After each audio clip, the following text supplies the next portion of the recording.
세계의 소식을 데일리 코리안이 전달합니다. 좋아요, 구독 부탁드리겠습니다. 한때 일본은 철강 자동차뿐만 아니라 첨단 기술 분야에서도 미국을 압도하며 미국 최대의 강적으로 여겨지던 시절이 있었습니다. 세계 2차 대전 이후 폭삭망했던 일본이 이토록 강해졌던 데에는 어떤 이유가 있었을까요? 그것은 바로 산업 스파이입니다.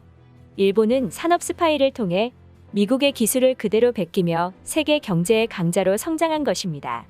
하지만 이제 그 약발도 다 했는지 최첨단은커녕 10년 전에나 나올 법한 제품들을 쏟아내며 전 세계로부터 조롱을 받고 있는데 오늘은 이에 대해 알아보겠습니다. 과거 미국의 NACIC는 홈페이지를 통해 연례 보고서를 공개했는데 그 보고서의 부록에는 미국에서 가장 활동적으로 스파이하는 나라가 어디인가? 라는 질문과 함께 중국과 일본이 1, 2위라는 답이 적혀 있었습니다. 보고서에 적힌 내용에 따르면 일본은 미국에 대한 포괄적인 경제 스파이 활동과 경제정보 수집 노력을 하고 있으며 미쓰비시나 히타치, 마쓰시타 같은 일본 다국적 기업들이 앞장서 정보를 수집한 데 이어 간첩 활동을 지원하고 있다고 말했습니다.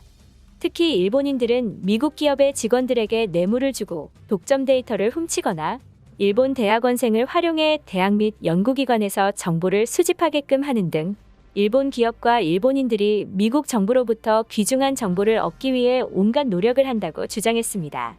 지난 98년에는 미 FBI도 미국 기업들의 기술 유출 중 36%는 일본의 소행이라고 발표하기도 했는데 한마디로 일본은 모방 정도가 아닌 범죄 수준으로 기업들의 기술을 탈취하고 있었던 것입니다. 이런 일본의 산업 스파이 범죄는 공개적으로 드러난 것이 몇 가지 있는데 그중 하나는 지난 77년부터 10년여에 걸쳐 발생한 미국 반도체 회사 페어차일드사에 관한 것입니다. 일본 정부는 미국 샌프란시스코 일본 영사관에 극비리의 공자교원들을 투입해 당시 업계 선두였던 페어차일드사의 기밀을 빼내기 시작했습니다. 일본은 페어차일드의 연구원들을 돈으로 매수해 페어차일드사의 경영 관련 극비 서류들을 2주에 한 번씩 플로피 디스크를 통해 전달받았는데 결국 이를 통해 페어차일드의 경쟁력을 크게 약화시키는 데 성공한 것입니다. 이것 말고도 일명 IBM 산업 스파이 사건도 있었습니다. 1982년 6월 히타치와 미쓰비시의 직원들이 미국 IBM의 기밀 정보를 빼내려다 체포당했는데 알고 보니 히타치가 당시 IBM이 개발했던 초대형 컴퓨터인 3081 시리즈의 기밀을 빼내려다 함정을 파놓은 FBI의 수사에 걸려들면서 개망신을 당한 사건입니다. 지금도 그렇지만 당시의 IBM의 위상은 엄청나서 일본의 컴퓨터 메이커 6개사가 한꺼번에 달려들어도 IBM의 기술에는 당해낼 수가 없었던 시절이었습니다. 그런 IBM을 페어차일드사처럼 베껴먹으려다가 낌새를 눈치챈 FBI에 의해 딱 걸렸던 것입니다. 이후 히타치가 스스로 잘못을 시인하고 막대한 금액의 합의금을 물어주고 끝나긴 했지만 얼마나 미국 사회에 일본 산업 스파이가 만연한지를 잘 보여주는 일화라고 할 수 있겠습니다. 이외에도 도요타가 페라리의 기술을 빼내려다 이탈리아 경찰 당국에 고소당했던 일이나 국내 한 자동차 업체의 반자율 주행 기술과 5G 기술이 일본으로 넘어가려다 직전에 잡힌 일 등등 일본의 훔치기는 국적을 가리지 않습니다. 국정원에서도 우리나라의 산업기술 및 정보를 가장 많이 수집하는 국가로 일본을 꼽았을 정도로 일본의 훔치기 전략은 그 피해가 크다고 할 수 있는데요. 아예 대놓고 베낀 경우도 적지 않습니다. 많은 한국인들이 일본은 부단한 노력을 통해 첨단 기술과 문화를 갖게 된 것으로 착각하지만 사실은 모두 어디서 훔쳐온 것입니다. 대표적인 것 몇 가지를 또 소개해보자면 일본 제과업체인 후지야의 마스코트 캐릭터인 페코가 있습니다. 1950년에 나온 꽤나 오래된 캐릭터지만 특유의 익살스러운 표정 때문에 지금까지도 일본을 대표하는 이미지 중 하나인데요. 하지만 이는 미국 오렌지 주스 캐릭터의 표절이며 이후 나온 캐릭터 역시 그대로 베껴 역시 표절대국 다운 모습을 보여주기도 했습니다.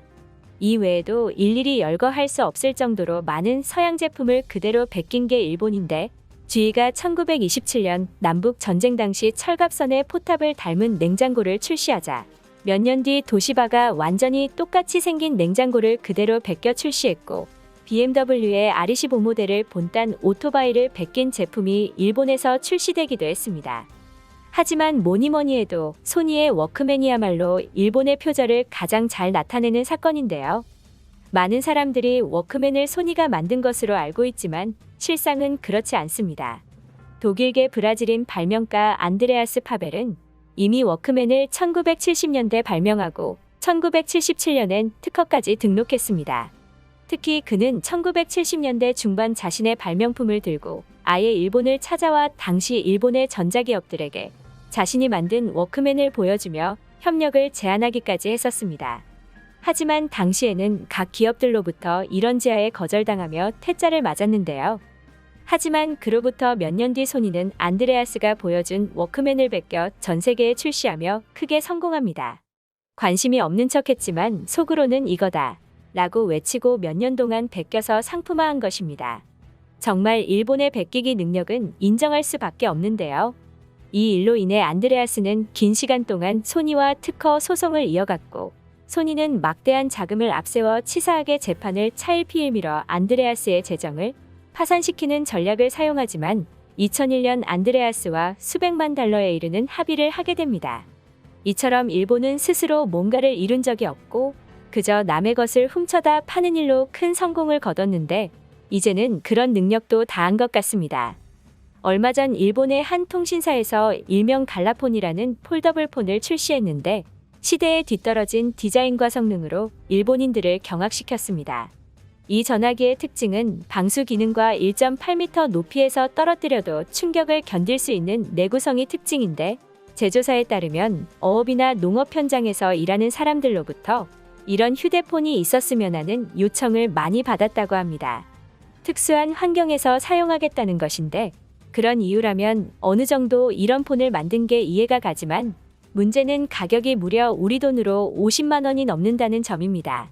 삼성에서도 이와 똑같이 산업용 스마트폰을 출시하고 있는데 역시 방수를 지원하고 먼지로부터도 밀폐되고 1.5m 높이에서 떨어뜨려도 문제없고 터치감도를 높여 장갑을 끼고도 터치가 되는 스마트폰을 40만 원에 팔고 있는데 일본은 스마트폰도 아닌 폴더폰을 50만 원이나 받고 팔고 있는 것입니다.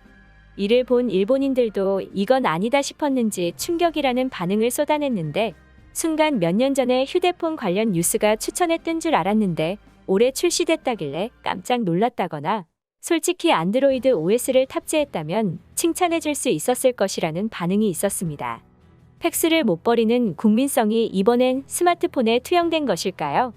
이런 일본의 후진성을 나타내는 일화가 하나 더 있습니다. 얼마 전 토스트기로 유명한 일본의 발뮤다가 자사 첫 번째 스마트폰을 발매했는데 다급히 판매를 중지한다는 기사가 올라왔습니다. 알아보니 발뮤다가 무려 전파인증을 받지 않고 스마트폰을 판매했기 때문입니다. 전파인증은 불량 전자기기의 유통을 막아 소비자들을 보호하고 주파수 간섭 등을 예방하기 위한 조치로 한국뿐만 아니라 대부분의 국가가 이와 유사한 제도를 운영 중인데 발뮤다는 이런 전파인증을 건너뛰고 물건을 판매한 것입니다. 스마트폰 출시 당시에도 끔찍한 디자인과 낮은 스펙으로 조롱을 당했었는데 전파인증마저 하지 않고 출시하는 촌극을 펼친 것입니다. 일본은 과거 독일의 카메라를 베끼고 미국의 첨단 기술을 베껴 성장했습니다. 그랬던 일본이 이제 와서는 한국이 일본을 표절했다며 한국을 비난하고 있습니다. 과연 일본이 한국에 그런 말을 할 수 있는 자격이 있을까요? 일본 정부와 국민들은 스스로를 먼저 한번 돌아보길 바랍니다. 오늘 영상이 유익하셨다면 좋아요, 구독 부탁드립니다.